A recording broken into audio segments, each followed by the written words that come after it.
한 시대가 가고 한 시대가 옵니다. 제가 미국에 처음 왔을 때 아주 유명했던 목사님들이 계셨습니다. 미국에 아주 큰 영향력을 미쳤던 분들.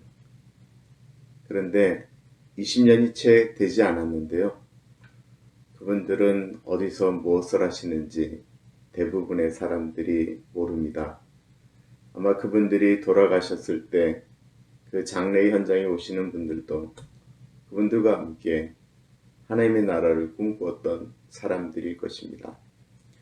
창세기 25장은 굉장히 빨리 지나가는 한 시대의 흐름을 이야기하고 있는 것 같습니다. 그런데 창세기 25장에 나오는 분들의 나이를 생각해 보면 이것이 지금 우리들 어르신들의 나이대에 있었던 이야기들을 꼭 하는 것처럼 느껴집니다. 사라가 죽고 이삭이 장가를 가면서 이삭의 시대가 도래하는 것 같았는데 창세기 25장은 아주 자세하게 아브라함의 후손들의 이야기들을 거론하고 있습니다. 아브라함이요, 사라가 죽은 다음에 대략 35년 동안 다른 여자분을 얻어서 살게 됩니다. 그리고 그가 자식을 낳은 이야기들이 나오게 됩니다. 창세기 25장입니다. 아브라함이 후처를 맞이하였으니 그의 이름은 구두라라.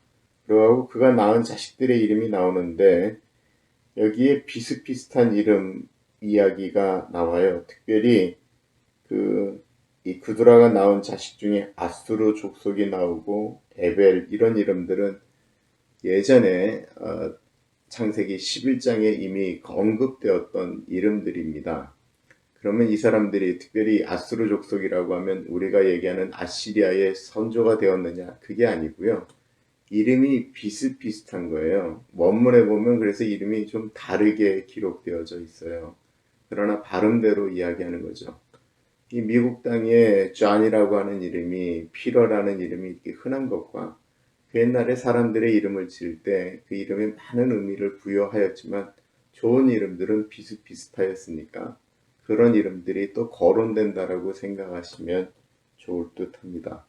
자식이 이렇게 많이 생겼어요. 그 자식들이 또 자식들을 낳았어요. 그러면 어떻게 될까요? 재산 분배하는데 문제가 발생할 수 있잖아요. 그러니까 아브라함이 모든 소유를 이삭에게 주고 그들에게는 재산을 떼어서 아브라함이 죽기 전에 그 재산 정리를 다 이렇게 했다라고 하는 것을 이야기하고 있는 것입니다. 모든 것을 다 줬는데 다른 자식들에게 무엇을 줄 수 있었느냐? 이거는 그냥 상징적인 의미예요. 아브라함이 갖고 있었던 게 100개였는데 100개 중에 100개를 이삭에게 준 것을 의미하는 것이 아니고 아주 많은 부분을 이삭에게 줌으로써 그에게 내 모든 것들이 상속되었다라고 하는 것을 증명하는 것입니다. 늦게 낳은 자식들이 귀엽다고 얘기를 해요. 장자가 귀엽다고 그래요. 그러면 장자는 실제로는 이스마엘이었고 늦게 낳은 자식들이 있었지만 아브라함은 하나님께서 사라의 태를 통해서 민족을 이루신다라고 하는 그 약속의 말씀을 기억하고 이삭에게 자신의 아주 중요한 그 재산들을 내려줌으로써 하나님의 약속의 말씀을 붙들고 있었다라고 하는 것을 기억하고 있습니다. 7절에 보면 아브라함의 나이가 175세라고 있습니다. 그때 그가 죽었습니다. 이때를 한번 생각해 보세요. 아브라함이 175세에 죽었어요. 그렇다고 한다면 이삭의 나이는 몇 살이겠습니까? 75세죠. 100세에 났으니까 75세고요. 이스마엘은 그보다 14년 전에 태어났으니까 이스마엘의 나이는 89세예요. 89세 된 노인네와 75세 된 노인이 둘이 다 아버지를 장례할 때 와서 그 장례를 치룬 것입니다. 얼마나 많은 회한이 있었던 순간이었을까요? 우리가 옛날에 왜 그러고 싸웠나 라고 생각할 수도 있는 나이 아니었겠습니까? 이 말은 무슨 얘기냐면 이삭이 60에 야곱과 에서를 낳았거든요. 그 이야기는 아브라함이 손주, 이삭이 낳은 손주도 15년 동안은 보면서 같이 살았음을 의미하는 것입니다. 시간에 대한 교차적인 의미가 있는데 나중에 야곱이 그 형 에서를 떠나서 도망갈 때의 나이도 사실은 성경적으로 보면 70이 넘었어요. 이때의 70이라고 하는 나이는 우리하고 좀 다르지 않은가? 라는 생각도 해보게 됩니다. 그리고 나서 12절부터는 하갈이 아브라함에게서 낳은 아들 이스마엘의 족보에 대한 이야기가 쭉 이야기하고 있는데요. 이스마엘에게도 12지파의 자식이 나오게 됩니다. 12아이들이 나오거든요.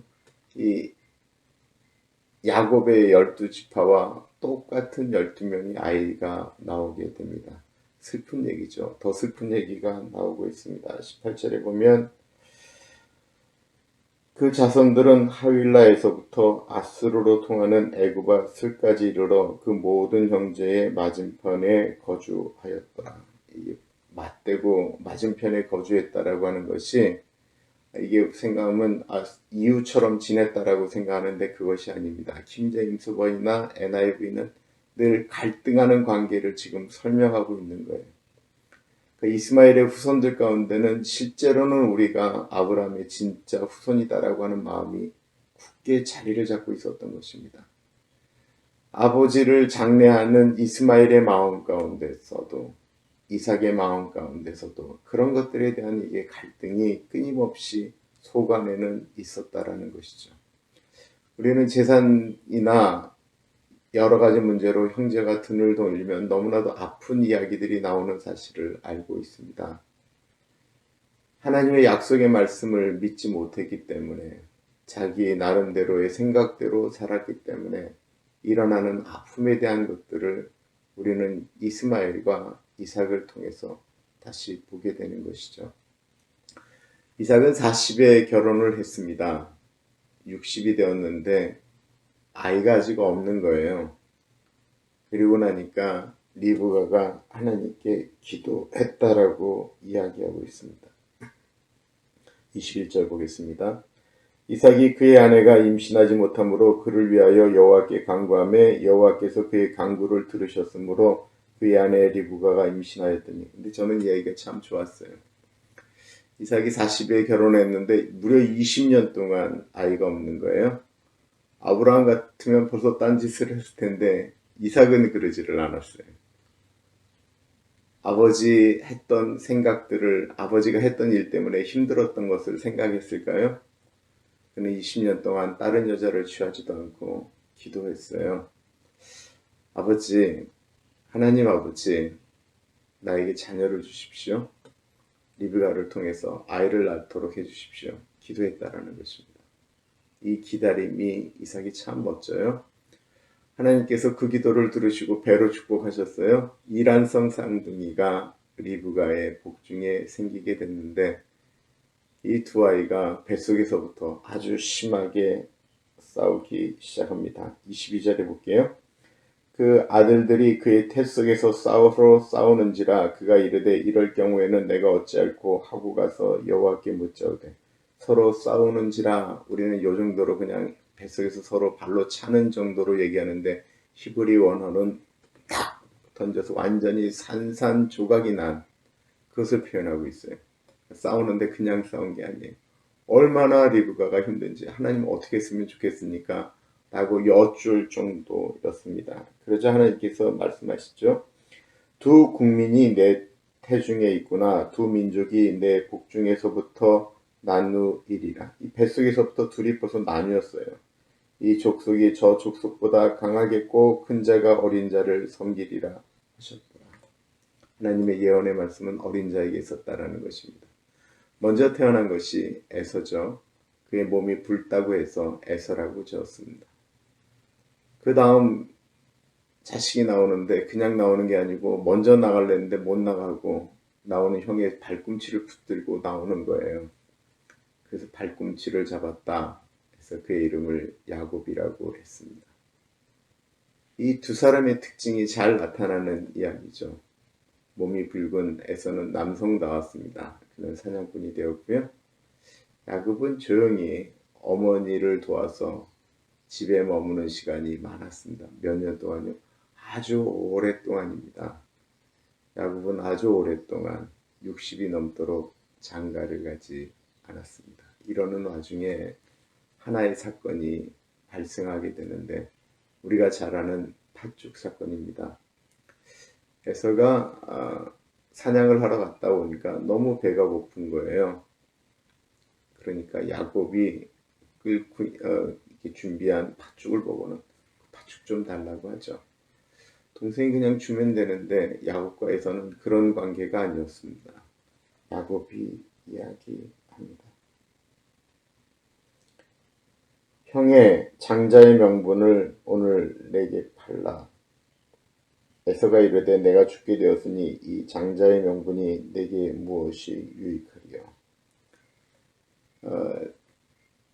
지금까지 위에 있었던 사건을 보세요. 이스마엘과 이삭의 사건은 다 장자의 문제였습니다. 누가 장자인가 라고 하는 것인데 하나님은 그렇게 말씀하시고 계획하셨지만 아직까지 그것이 드러난 일은 하나도 없어요.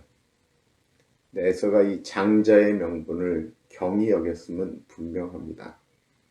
이 에서는 참 어떤 것들을 결정하는 것이 자기 육신의 생각대로 배고프다고 이 장자의 명분을 쉽게 여긴 것입니다. 하나님은 어떤 것들을 계획하시지만 그것을 받는 것은 사람의 몫입니다. 사람의 순종에 달려 있는데요.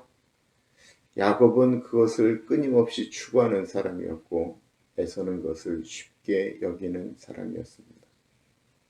우리의 신앙생활을 생각해 봅니다. 내가 죽게 되었는데 신앙이 뭔가 라고 말하지는 않지만 우리는 나의 목적을 따라서 신앙을 뒤로 돌릴 때가 참 많이 있습니다. 주일을 성수한다라는 것, 하나님께 헌금을 한다는 것, 하나님께 예배한다라는 것이 그 사람은 자신의 형편을 따라서 모든 것들이 이유가 되어지기 시작합니다. 쉽게 여기는 것입니다.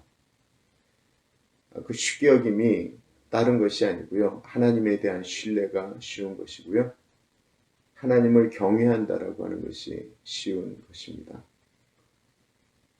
에서가 하나님께서 허락하신 장자의 명분을 쉽게 여겼습니다. 그 다음에 일어나는 슬픈 이야기들은 우리는 알고 있지만 결국 마태복음 1장 1절은 이렇게 얘기하고 있습니다. 아브라함과 다윗의 자손 예수 그리스도의 세계다 라고 이야기하는 그 족보에 아브라함, 이삭, 마땅히 들어가야 될 에서의 이름이 아닌 야곱의 이름이 들어갔다라는 것입니다. 오늘은 여기까지 하겠습니다. 감사합니다.